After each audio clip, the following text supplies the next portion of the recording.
I'm from OUTFRONT Media. I'm actually based in the Bay Area, so thank you for hosting me, Austin. Thank you for hosting us at Innovators. Really excited to be here, talking with Ed about a tremendous high-growth brand called Olipop. Innovation from us, we're in the out-of-home space, and we do a lot of things with data that you probably don't know about, but something that resonated with me, and we still do hand-painted walls, and that is a tremendous way to get some authenticity and to grow your audience in a way that's just been around forever. And through all of the things that we use data for now, and digital screens, the old school cool way of using out-of-home still exists. And we were lucky enough, fortunate enough to partner with Ed with a great campaign in Chicago. So without further ado, Ed, please give us a little bit of background and insight to what you do and what Olipop is as a brand. Yeah, absolutely. Hello, I'm Ed Kolovson. I'm the Director of Business Insights at Olipop. Essentially, what a lot of people at the company refer me to as the data or the numbers guy. I make sure that numbers and data flow through all different departments, and that when we make a decision now, that almost all of our decisions are backed by data. When I first started at Olipop, my role was a lot different, and I think that kind of goes into some of the other conversations we'll get into of kind of how our brand has grown from $1 million a year brand to now over $200 million, and how, not just my role, but how the use of data at our company has kind of changed throughout that process as well. Cool. So our title of our panel, Innovation of Life of a Brand, How It Changes Over Time. Olipop over time is not as long as, say, American Express from a heritage or legacy standpoint, or indeed. So can you talk a little bit about how Olipop chose its path and some of the innovation and changes you've had over the 6 years now, and how that's led to success?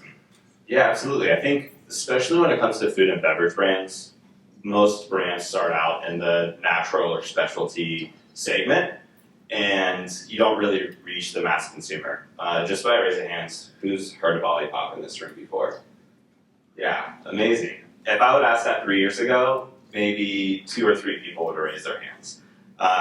And so when we first started off, we were a natural or special, brand and item. David and Ben are the 2 co-founders. They had actually founded a company previously called Obi, which was essentially the same thing. They were both really passionate about digestive health. Kombucha was kind of on the rise then. And they came out with a product that thought would be more mainstream, but they realized quickly that it was very niche and that there wasn't really this opportunity for expansion.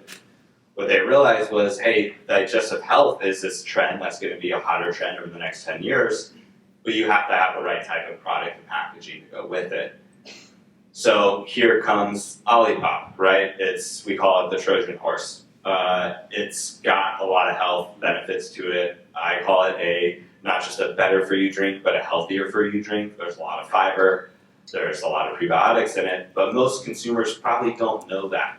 When we first started off, that's really what we wanted to focus in on, because we were, marketing more just for the natural and specialty food and beverage brands, and we were in the Erewhons of the world. We weren't in Targets and Walmarts at that time. So moving forward, the can on the can it even said a sparkling tonic, and now there's some Olipops up here if anyone would like to try some. It says a new kind of soda, right? So I think that just kind of goes along with the ideation that it's this Trojan horse where at first it was a sparkling tonic and we try to call out all the health benefits, but you kind of reach that maximum consumer level of who really is invested and cares about it. And now we've kind of switched our branding to really everyone can drink an Olipop. And you see that now our household penetration, which means the amount of, the percentage of US households who's purchased Olipop in the last year. 3 years ago, it was under 1%. Now we're almost at 9%. So 9 out of every 100 households in the United States is drinking Olipop at this time. That's incredible. So a high growth brand, right? Like we're talking hockey stick level of growth. Like, do you think that the transition and just getting people, like normal people to understand that, yes, it's healthy, but like, let's be real here, we're a soda brand, and leaning into that a little bit more really would help to get the brand to kind of elevate to the next level. Yeah, absolutely. I think the framing of a soda and even our last major marketing campaign, we didn't even call out that we were a soda. Real love matters is the slogan of it. And so we were really trying to tie into the emotion. You see a lot of larger brands do that too, like Coca-Cola and stuff. They're always tying into the occasion, the happiness, really how the consumer feels when they're trying the product. And for Olipop, that's what we realized, that is that nostalgic taste that people were having when they were trying Olipop. And so for us, we can brand it as a soda, and people try it. We know the product tastes really well, right? So there's a couple things, but you have to have the right format and the right product for the consumer to take it off the shelf. The packaging has to call to it. But then if you don't have the taste that follows up, there's other better for you sodas out there, but a lot of them don't taste good. And so the taste is just as important to get that retention and to get the repeat rates. So we knew that when we went mainstream, if we could just get the consumer to take it off the shelf, we had the taste to get the retention. And do you have any of those tremendous retention stats off the top of your head? How is it scaling for you guys? I was looking at this this morning. So purchase rate is kind of a combination between repeat rate plus how much the consumer is buying at that given time. And at Target this year in January, it was around $6.50. So the amount of trips that they would go in a month, the consumer that was purchasing it was purchasing around $6.50. Right now it's at $15.60. So almost tripled what that is. So not just that normal person is buying that many more, but we're also getting that many more households to purchase it as well. Yeah, wow. I mean, it's a tremendous product, tremendous category to be in, especially in this time. We talked a little bit about this, but I feel like there's a tremendous, even bigger opportunity with health, and we call it like the Ozempic effect. Like, what are our consumption habits going to continue to shift, and how are we going to innovate as marketers, media, brands, etc. So I think talking about your role specifically in the data side of things would be really interesting. You know, like what goes into some of the decision making that you do, not just you, but like your brand in the media space, the retail space, and then the product space? Yeah, I think I'll kind of talk about it, the lifetime of the brand. It's the title of this presentation. You know, earlier on, it was a lot of gut feelings, and you had to just kind of test things out, and then we didn't really have a team to measure it, to figure out, hey, is this performing well or not? Especially when it came to ads, direct to consumer business, we were spending $400,000 a month, and we didn't even know what a customer acquisition cost was at the time, right? Which is kind of mind-boggling now. So we've really fine-tuned all of that. But as we've continued to innovate, especially when it comes to new flavors, before it was, hey, Ben, our co-founder and the person who formulates everything, he loves cherry. He absolutely loves cherry. So we came out cherry vanilla as our fourth or fifth flavor, which if you look at cherry vanilla from a flavor standpoint and all of soda, it's like dead last. So there's no reason to do that. And so now we look at not just market level consumption data to try to figure out, hey, what are other soda flavors that we should probably innovate to? But we look at, okay, what kind of cannibalization is going to happen now? So we look at consumer insights data. Shout out to our platform, it's called Numerator, that gives us all this basket level information. And so we understand, okay, specifically when we're launching cream soda, we're like, is this going to cannibalize any of our other existing SKUs? How many people are currently purchasing, a Coca-Cola flavor, our vintage cola, who are also purchasing a cream soda at the grocery store? And so we have to understand what are the implications of that. And the other really important thing from me and my team's perspective is forecasting, especially in a really high growth brand. Cool, we're going to launch this product. We know we have commitments. It's going to go into 4,000 doors.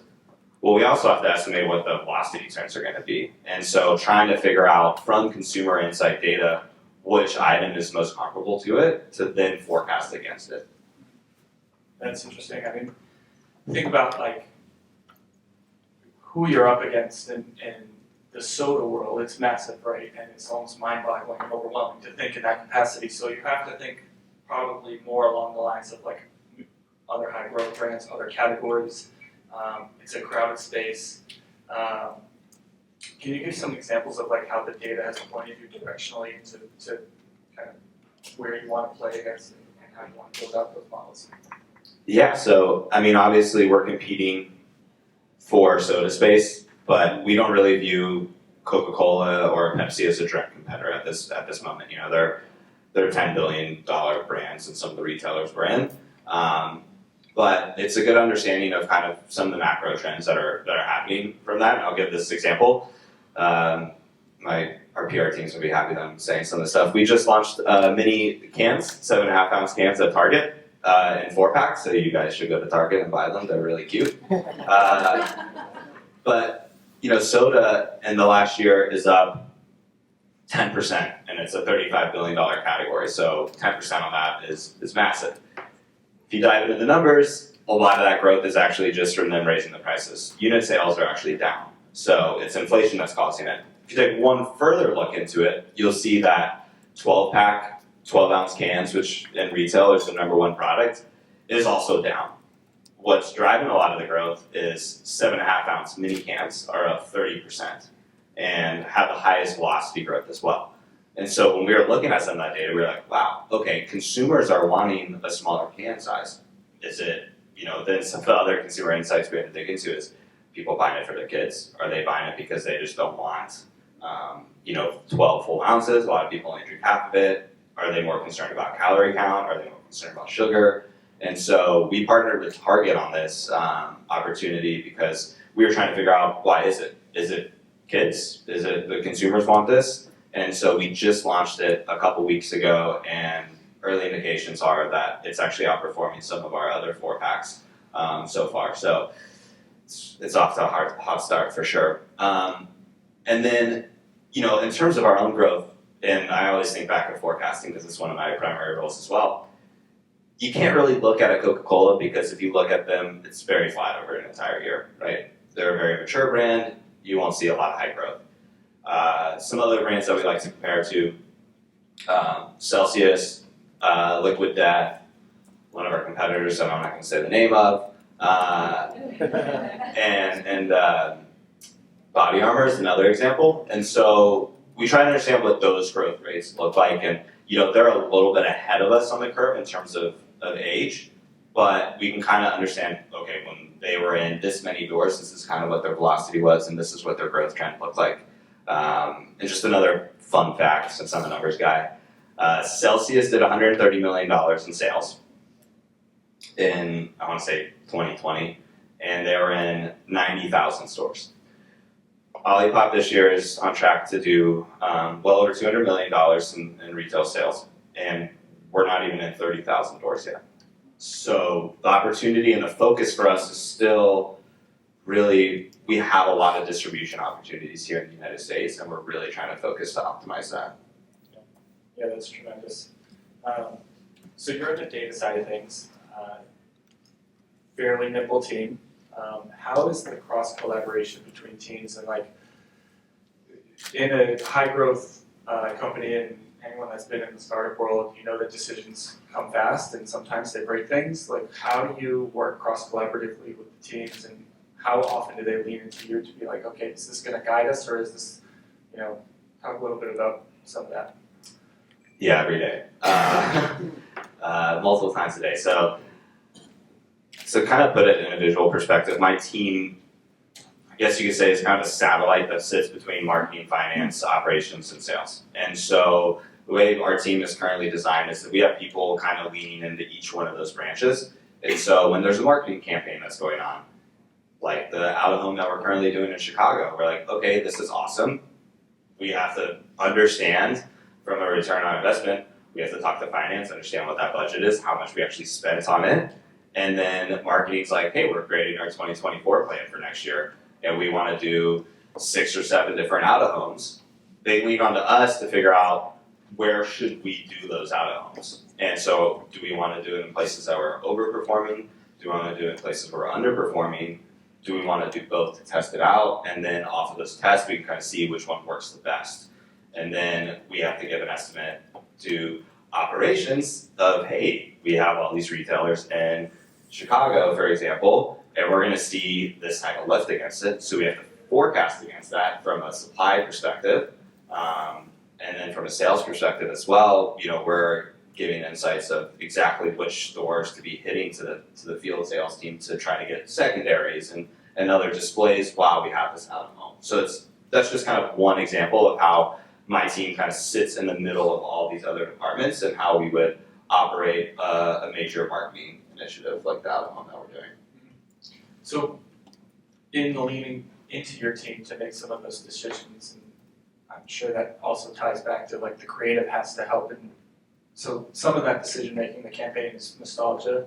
It's in Chicago. Was there some data points that led you guys to think like we should creatively do this in this part of the country because it's going to hit this certain type of audience, versus like a national TV campaign where you're hitting everybody and you kind of hope that it syncs with a national audience? Yeah, I think once the brand gets to a certain size, you have to have some type of national campaign going on. We've been running the Real Love campaign since May, and we're going to continue it for the foreseeable future. We've been getting good feedback from that. I think that's something we might touch on in a little bit. So I think national coverage, once you hit a certain size of brand, is a must, just so you're always staying on top of mind of people. It can also come from social influencers and TikTok and more of the engaged social activity instead of just always performance activity where you're driving them to purchase. But yeah, I mean, the Midwest for us, for example, when looking at it, has one of the largest household numbers of people in America, and it was a place where we felt like our household penetration could be higher. What we also saw was the households that we were currently in the Midwest, which typically premium price brand wouldn't really spend a lot of time in the Midwest. Our turn rates were actually higher than what we were seeing on the East and West Coast. So we were like, okay, the consumer, the Midwest consumer who loves soda, or they call it pop, we saw that they were a really valuable consumer, but we just hadn't gotten that reach yet. And so that's why we kind of ultimately came on the Chicago decision.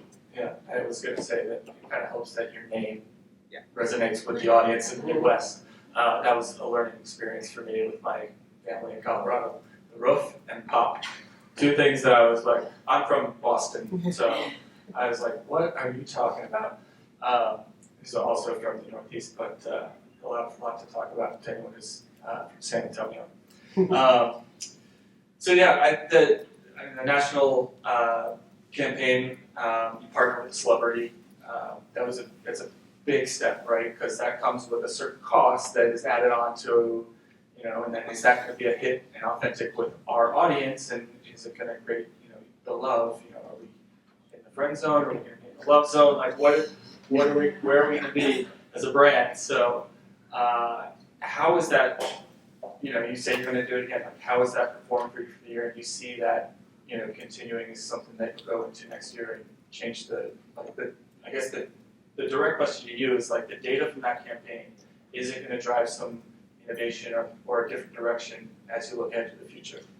Yeah, I think whenever you're launching a campaign, even a broad one like that, you have to pick out a specific target audience that you want that campaign to go after. And so Camila, her audience was exactly who we were kind of underperforming with. And so we were like, okay, we want to create this, which honestly it was super authentic. I don't want to get into too much of it, but we essentially rebuilt her childhood home to a T, the living room at least, and had her whole family in there. And it was an entire day of shooting, and she even was like, this was the most fun production I've ever done, so thank you. So I think even just to the point of actually creating that authentic production for Camila was just able to flow naturally into all the ads and the campaigns. But moving forward, there's a couple things that we track from a high-level standpoint and understanding, okay, what is this doing to us, but what is this doing from our competitors as well while they're running some of the national campaigns. We use this thing called a Harris Poll. We track, it's momentum, brand equity, which is really important to us, and awareness. Awareness is pretty obvious, right? Have you ever heard of the product? Brand equity is what we really care about. It's, okay, if you've heard of the product, how does the product make you feel? do you trust the brand? And that could be from, I go there and we're out of stock on the shelf. I don't trust this brand. It could go to, every time I buy this brand, it tastes the same and I really like it. Or it could go to the ingredients. Do you trust that this is actually a healthy for you brand? So we track brand equity, awareness, and the momentum is the other one. It's a combination of a lot of different factors that kind of, create the number. But essentially is this when you launch a brand campaign, you want to see momentum go up. And if it's not going up, then you need to pivot from that brand campaign. And so we've seen this campaign be very, very successful. But at the same time, while we're looking at next year, we're looking at, do we want to repartner with the same celebrity, or do we want to focus in on a couple other celebrities that might target a different audience, because we feel like over a year we've kind of maximized that target audience that we picked for this year. Yeah, that's interesting. I mean, it's a smart way of looking at it. I think that a lot of legacy brands kind of have that spokesperson or kind of token, something that you can always lean back to, the North Star of the brand identity. And high growth, you have that sort of flexibility to branch out and try new things. Would, like the rise of the TikTok audience and the social influencer aspect, do you think more of like, how much money do I have to put into this to see the return on it? The last panelist, she mentioned that there's, now looking at it from a performance standpoint, and there's some immediacy to it. How do you guys look at it? How does it, from a product standpoint, to who you choose to work with, and what are the kind of results that leadership's looking for? Yeah, it's a really good point, and I think it was a learning lesson for us. I was just having a conversation yesterday, so I'm kind of laughing. When we launched our national campaign, we did pull back just from a budget standpoint on a lot of our TikTok spend, our influencer spends, things of that nature, and we actually saw our organic search decrease slightly. So my advice, and what we now pivoted to, is while you do a national launch, you gotta keep spending on those other social engagements, because I think it's way more impactful than it actually is. And in terms of like who or what, especially on TikTok and some of these other platforms, if you're trying to reach as many people as possible, there's really not a lot of things you need to say no to. Steven on our team is in charge of our brand partnerships, and I mean, we've done everything from like meme accounts to sponsoring the Kansas City women's soccer team, right? So just all over the place. And I think that is where you can be as flexible, and if something's working, just pour gasoline on it. So I would advise to continue to spend on social. Okay, cool. Social's big, yes.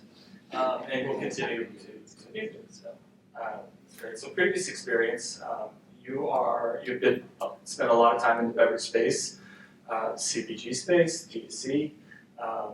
We're talking about innovation, how it changes over the lifetime of a brand, some of your previous experiences that may or may not have worked. Can you give us some background and to say like, what else could you be doing in this space, and how it may relate to some other brands in the room? Yeah, I think first off, I would say early stage brands don't innovate into a lot of different product types. It just creates all these other strains on supply and marketing and all of this. Like, focus in on your hero product, and if it's not working, then it might be the packaging. It might not be the product. It might be the packaging or the taste or something. So for us, it's honestly kind of crazy. Single serve refrigerated beverage. I mean, the singles make up 90% of our sales, and we're going to be over a $200 million company. This is a unicorn. You've never really seen that before in refrigerated single serve. But we still see white space out there, and so our innovation is still along flavors. I mean, our 12-ounce can is by far our main, our hero package. When I was previous at Chameleon Cold Brew, we were selling, for those who don't know Chameleon Cold Brew, it is a 32-ounce jar that produces 8 cups of coffee. It's a concentrate, and it sells for around $10. We got acquired by Nestle in 2017. But I think the big learning curve around that is we realized that we maximized kind of our audience of who was going to be purchasing that, and that was our brand in coffee. We try to innovate into whole bean. We try to innovate into pods. We try to innovate into single serve lattes and all these other things because we're like, okay, well, we've maximized this space. We need to go here, but our brand and our brand equity, what we had built up was this concentrate. And so when we were trying to innovate in all these different categories at the same time, it just really was a fail because we didn't put enough resources behind a single launch at that given time to really get the marketing message of we're more than just a concentrated cold brew. And now, still looking at Chameleon, their hero product that is still sitting on the shelf at Targets, at Whole Foods and everything is that concentrate. You won't see any other product. Yeah, that's interesting. I think that's a great point for your current brand too. Like you mentioned the cannibalization for innovation, and I think when you boil it down, it's a soda brand. You want to stand out within the high shelf or high moving products. What is we're sort of running on time. So what are some of the flavors that the team comes up with that may or may not have hit the shelves or have been removed? Anything that kind of stands out that you're like, oof, no. Well, a surprising one that hit the shelf because when I first heard this, I was like, "There's no way." Last year, we had a chance to do a partnership with Minions, which is a movie that Universal Studios produced, and the little Minion characters are obsessed with bananas. And so we were like, "Okay, cool. Can we do a yellow drink that's maybe not banana flavored?" No. Our co-founder Ben was like, "I can create a banana cream flavor," and when looking at data for Big Soda, banana cream has 0% sales. It's not a thing. So, from the data perspective, I was like, can we please do something else? But this was a marketing campaign, and we were trying to acquire a lot of new customers. But what we were worried about is, okay, well, if this flavor doesn't taste well, their first experience to the brand is going to be a banana cream soda. Probably not a good thing. But it turned out that it's actually very well liked as like the occasion is very specific. If you're drinking it during the day, then I don't know what's going on, but it's more of a post-dinner occasion. And it did so well that Whole Foods wanted to bring it on as a permanent SKU. And so it's been at Whole Foods for this past year. And that was an exclusive year deal that we did with them. And there's, believe it or not, a lot of other retailers who want to bring it on this year for 2024. Love that story. I mean, who doesn't love Minions, right? Had a little something to do with it. But, that's awesome. I love Olipop. I love talking with you. Great stories. I think that we all use data in different ways, but it helps us all directionally manage, grow, and learn about our businesses. So look forward to a lot more conversations. Do we have some time for Q&A? Anyone? Question for Ed? I actually have a question. And I enjoyed your talk. I'm really excited stuff on Olipop. I was wondering, it's interesting, like you're head-to-head with the other brand. It's very TikTok first, founder-led out there. How do you differentiate the two brands, both probiotic, low sugar, new kind of soda, to make sure that you have customer and consumer preference? It's a great question. I also love that you didn't say the brand's name. I understand. So it's very interesting, especially when viewing it from a marketing perspective. We really try to be as authentic as possible, and we really believe in our ingredients and that we're just a better tasting soda, right? So we gotta trust on that and glean that when a consumer tries us, that we will retain them and that they won't want to switch. With that certain consumer or that competitive brand, there's about a 15% overlap of people who have bought Olipop who have bought,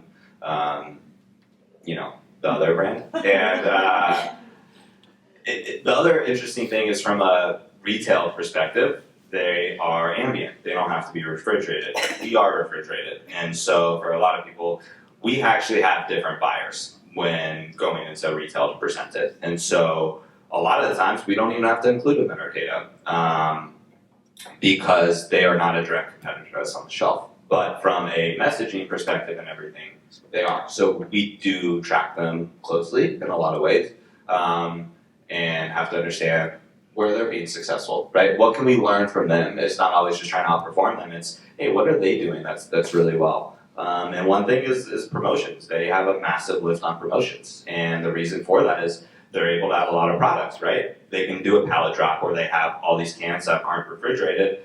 For us, we're kind of stuck in the refrigerated shelf. So it's, okay, how can we get more space on promos? Do we need merchandisers while we're on promo to make sure that we're constantly in stock? I didn't know that, you are, so is there a campaign on that? Does it deliver on a better product because you guys are refrigerated, do you have more functional benefits?